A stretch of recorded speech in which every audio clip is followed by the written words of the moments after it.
Madame la ministre, mes chers collègues, la France a créé 253 000 emplois dans le secteur privé en 2017, soit une hausse de 1,3% sur un an, ce qui est inédit depuis 10 ans dans notre pays et qui mérite d'être largement souligné. Nous nous réjouissons donc de cette dynamique positive, sans pour autant sous-estimer ce qu'il nous reste à accomplir.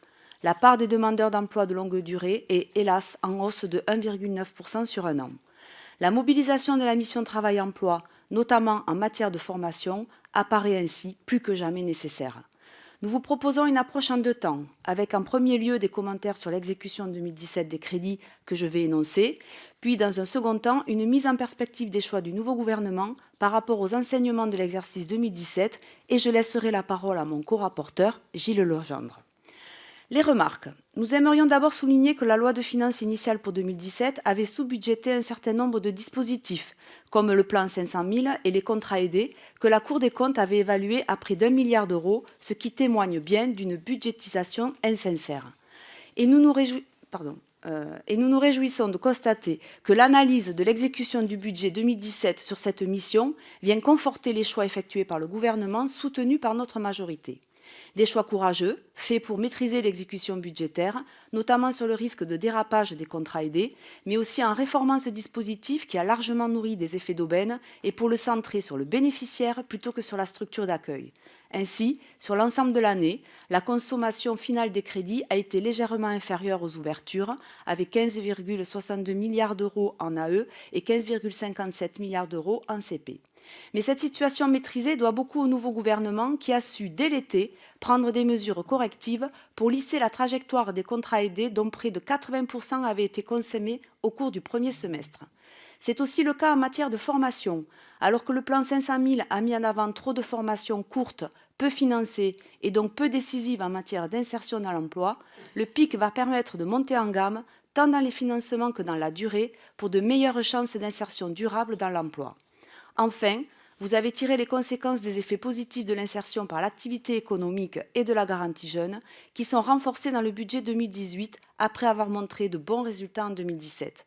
Il est donc important de souligner que nous avons pris acte des réussites et des insuffisances de la politique de l'emploi pour réorienter celle-ci au profit des dispositifs les plus prometteurs.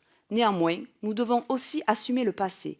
Or, nous constatons des restes à payer importants à hauteur de 8,7 milliards d'euros, même si cette somme est manifestement surévaluée par rapport à la réalité. En effet, une large partie de ces engagements ne donnera pas lieu à des décaissements réels du fait des aléas inhérents à des dispositifs d'intervention, tels que des ruptures de contrat, des désengagements ou des non-demandes des aides. Mais la règle comptable à ce jour consiste à enregistrer la totalité de l'engagement.